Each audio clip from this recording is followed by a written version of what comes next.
بسم اللہ الرحمن الرحیم۔ تہجد کے سجدوں میں بہایا گیا ایک آنسو ساری زندگی بدل دیتا ہے۔ سچے دل سے مانگی گئی بس ایک دعا نصیب پلٹ دیتی ہے۔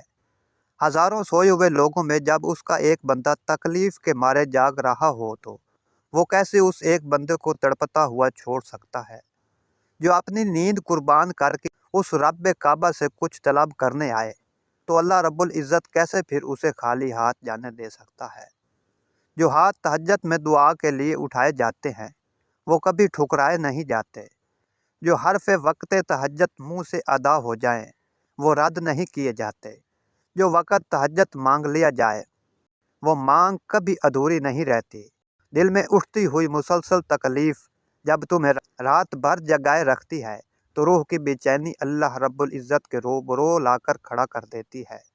پھر کچھ درد سنایا جاتا ہے اور دعا کے لیے بے جان ہاتھوں کو اٹھایا جاتا ہے۔ جب سارا غبار باہر نکل آتا ہے تو سکون کی عجیب سی کیفیت طاری ہو جاتی ہے، جیسے سارے دکھ کسی نے اپنے اندر جذب کر کے روح کو آزاد کر دیا ہو۔ تہجد تو پھر ہے ہی رب کائنات سے محبت کا اظہار، ایسی محبت جس کے لیے نہ پرہیزگار ہونا لازمی ہے نہ گنہگار۔ یہ تو عطا ہے رب کی، جیسے چاہے اپنے لیے منتخب کر لے اور اسے اپنے قریب سے نوازے۔ یہاں تو بس نیت دیکھی جاتی ہے اور پھر نواز دیا جاتا ہے۔ بے شک اللہ بڑا ہی قدردان ہے ان آنسوؤں کا جو صرف اس لیے خالص ہوں۔ اور سنو تم بھی اللہ سے اللہ کو مانگا کرو، جب رب تمہارا ہوگا تو سب تمہارا ہوگا۔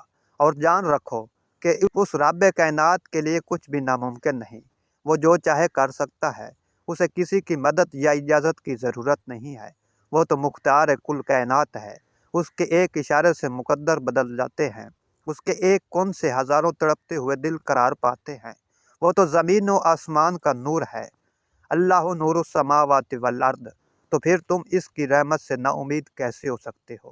نا امیدی مایوسی تو کفر ہے، اور کفر کرے اس کو پھر کسی بھی چیز میں سکون کیسے مل سکتا ہے؟ ارشاد باری تعالیٰ ہے کہ تم لوگ اپنے پروردگار سے دعا کیا کرو، گڑ گڑا کر بھی اور چپ کے بھی۔ واقعہ اللہ تعالیٰ ان لوگوں کو ناپسند کرتا ہے جو حد سے نکل جاتے ہیں۔ اللہ پاک سے دعا ہے ہمیں نیک عمل کرنے کی توفیق عطا فرمائے۔ ویڈیو اچھی لگے تو چینل کو ضرور سبسکرائب کر دیں۔ اللہ حافظ۔